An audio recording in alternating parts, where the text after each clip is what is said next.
Power of compounding. ఇది చాలా కొద్ది మంది మాత్రమే అర్థం చేసుకోగలరు. Rule of money. మీరు ఒక పెద్ద క్రికెట్ స్టేడియంలో క్రికెట్ మ్యాచ్ చూడడానికి వెళ్లారని ఊహించుకోండి. మ్యాచ్ ముగిసిన తర్వాత అకస్మాత్తుగా ఎవరో మిమ్మల్ని స్టేడియంలో ఎత్తైన సీట్ పైకి తీసుకువెళ్లి లాక్ చేశారు. జనాలంతా అక్కడి నుంచి పారిపోయారు. ఆ స్టేడియం మధ్యలో క్రికెట్ పిచ్పై ఎవరో మ్యాజిక్ వాటర్ డ్రాప్ చేస్తారు. ఈ నీటి బొట్టు మామూలు చుక్క కాదు. ఈ డ్రాప్ యొక్క ప్రత్యేకత ఏంటంటే ఇది ప్రతి సెకండ్కు రెట్టింపు అవుతుంది. మొదటి సెకండ్లో ఒక చిన్న డ్రాప్ 2 చుక్కలుగా మారుతుంది. రెండవ సెకండ్లో అది 4 చుక్కలుగా మారుతుంది. 6 సెకండ్ల తర్వాత అది ఒక పిడికిలంతా నీరవుతుంది. మీరు పైనుంచి చూస్తూ ఆలోచిస్తున్నారు, ఇదైతే చాలా తక్కువ నీరు, అది నిండడానికి చాలా సమయం పడుతుంది, ఆలోపు నేను తాళం తెరుచుకోవచ్చు అని అనుకుంటున్నారు. కానీ ఈ చుక్కకు ఉన్న మాయాజాలం గురించి మీకు తెలియడం లేదు.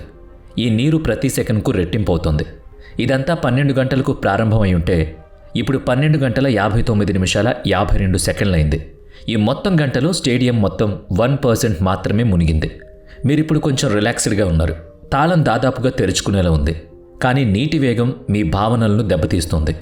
12 గంటల 59 నిమిషాల 55 సెకండ్లకు స్టేడియం 93% ఖాళీగా ఉంది. 56 సెకండ్లకు స్టేడియం నిండిపోయింది. అలా చూస్తూ ఉండగానే సరిగ్గా గడియారంలో 1 గంట అవ్వగానే మీరు పూర్తిగా నీటిలో మునిగిపోయారు. మీరు ఆలోచించే అవకాశం కూడా లేదు. ఇది డాక్టర్ ఆల్బర్ట్ బాట్లెట్ స్ఫూర్తితో చేసిన ఆలోచన ప్రయోగం. మానవ జాతికి ఉన్న అతిపెద్ద లోపం ఏంటంటే వాళ్ళు ఘాతాంక పెరుగుదలను అర్థం చేసుకోలేకపోవడమేనని ఆయన చెప్పారు. నేను దీనికి వ్యక్తిగత ఉదాహరణ ఇస్తాను. కొన్ని రోజుల క్రితం నేను మా స్నేహితుడికి మా అమ్మ యొక్క చిన్న కథ చెబుతున్నాను. మా అమ్మ ఒకరి వద్ద తార్కిక రుణం తీసుకుంది. ఎంత వడ్డీ అప్పు తీసుకున్నావు అని అడిగితే 2% అని చెప్పింది. నేను 2% ఏంటి అని అడిగాను. ఆమె కేవలం 2% అని చెప్పింది. ఏదో తప్పు జరిగిందని నాకు అనిపించింది. వడ్డీ అనేది కేవలం 1% మాత్రమే కాదని, దానికి టైం ఫ్యాక్టర్ కూడా జోడించబడిందని నేను ఆమెకు వివరించాను. దీనిపై ఆమె దృష్టి పెట్టలేదు. అప్పుడు నేను తన స్నేహితురాలికి ఒకసారి ఫోన్ చేసి 2% సమయం ఎంత అని అడగమని చెప్పాను. అమ్మ తన స్నేహితురాలికి ఫోన్ చేసింది.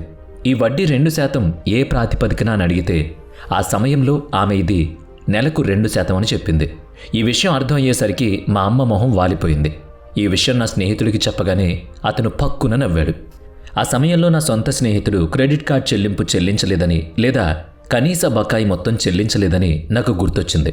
అంతే, మొత్తం చెల్లించి ఇదంతా చేస్తూ అమ్మ కంటే కూడా తానే ఏడాదికి 24 నుంచి 30% వడ్డీ చెల్లిస్తున్నానని నాకు అర్థమైంది. ఇంకోసారి సింపుల్ లాజిక్తో మీరు అర్థం చేసుకోవాలి. క్రెడిట్ కార్డ్ రివార్డ్స్ ఏవైతే ప్రజలు పొందుతున్నారో, కొందరు బిజినెస్ క్లాస్లో ఉచితంగా ప్రయాణిస్తారు, మరికొందరు ఖరీదైన హోటళ్లలో ఉచితంగా బస చేస్తున్నారు.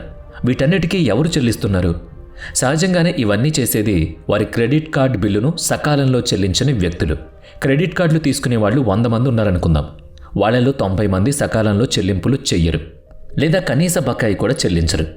కంపెనీకి 24 నుంచి 30% అందగానే దీంతో కంపెనీకి 24 నుంచి 30% అదనంగా చెల్లిస్తూ ఉంటారు. మిగిలిన 10% మంది ఈ పొదుపు రివార్డ్స్ని వాళ్ళు వాడుకుంటారు. దీనివల్లే ఎన్నో రివార్డ్స్, అలాగే గిఫ్ట్స్, అలాగే ఫ్రీ కూపన్స్ ఇచ్చినా కూడా క్రెడిట్ కార్డ్ కంపెనీలకు ఎటువంటి లాస్ ఉండదన్నమాట. మనం క్రెడిట్ కార్డ్ బిల్లులు చెల్లింపులు చేయాలంటే ఒక వ్యవస్థను సృష్టించాలి.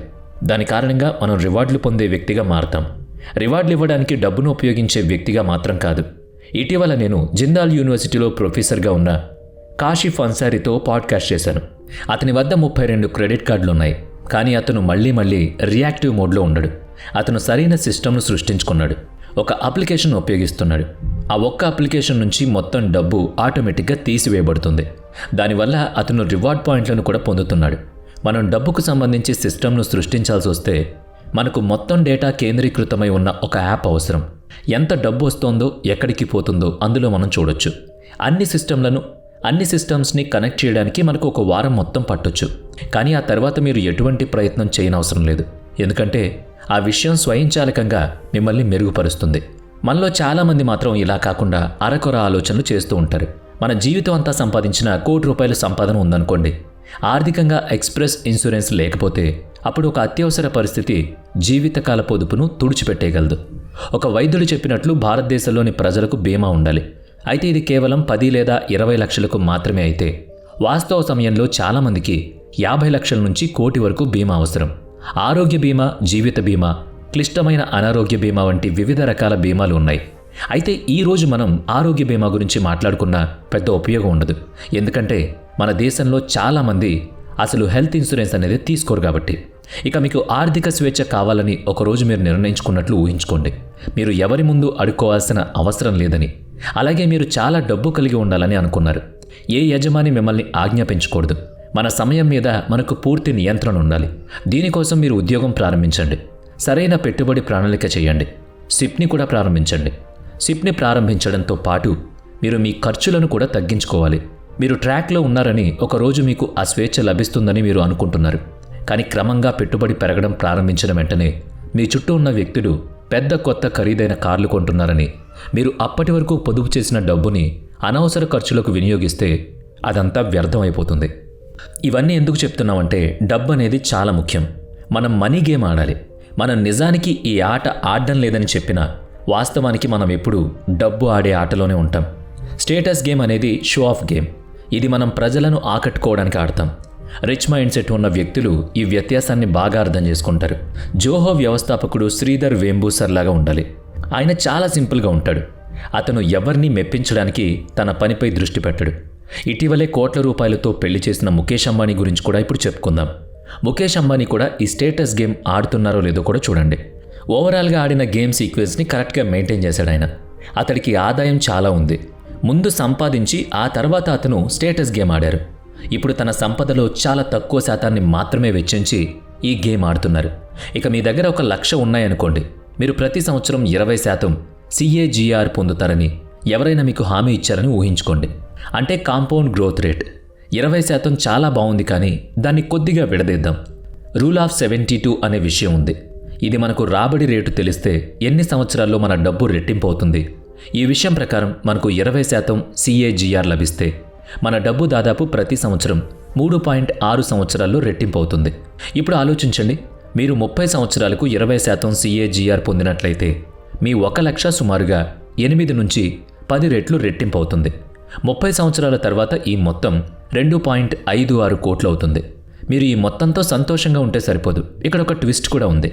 ఆ ట్విస్ట్ ద్రవ్యోల్బణం, అంటే ఇన్ఫ్లేషన్. ప్రతి సంవత్సరం ఇన్ఫ్లేషన్ 6% అని ఊహిస్తే 30 ఏళ్ల తర్వాత 2.56 కోట్ల యొక్క అసలు విలువ నేటి 40 లక్షల రూపాయలకు సమానం. అంటే 30 ఏళ్ల తర్వాత మన వృద్ధాప్యంలో కూడా విలాసవంతమైన జీవితాన్ని గడపడం కష్టం. ఇప్పుడు మనం పెట్టుబడి పెట్టకూడదని కాదు. ఎందుకంటే మనం మన మంచం కింద 1,00,000 ఉంచి పడుకుంటే 30 సంవత్సరాల తర్వాత దాని విలువ 17,000 మాత్రమే అవుతుంది. ఇది 40 లక్షల కంటే చాలా తక్కువ కదా. ఇది సగటు వ్యక్తి గమనించలేని ప్రధాన నిర్ణయం. అంతర్గతీకరించడం అంటే ఎక్కువ డబ్బు సంపాదించడం ఆదా చేయడం వల్ల రాదు. అది మన ఆదాయం పెరిగినప్పుడు వస్తుంది. అందుకే కెరీర్ ప్రారంభంలో మన దృష్టి ఆదాయంపై దృష్టి పెట్టాలి. తర్వాత పెట్టుబడిపై మనసు పెట్టాలి. అది మన ఆదాయాన్ని పెంచే అధిక డిమాండ్ నైపుణ్యాలను నేర్చుకున్నట్టు, మనల్ని మనం ఎప్పుడూ వృద్ధి చేసుకున్నట్టు డబ్బు దానికదే సంపాదిస్తూ ఉంటుంది.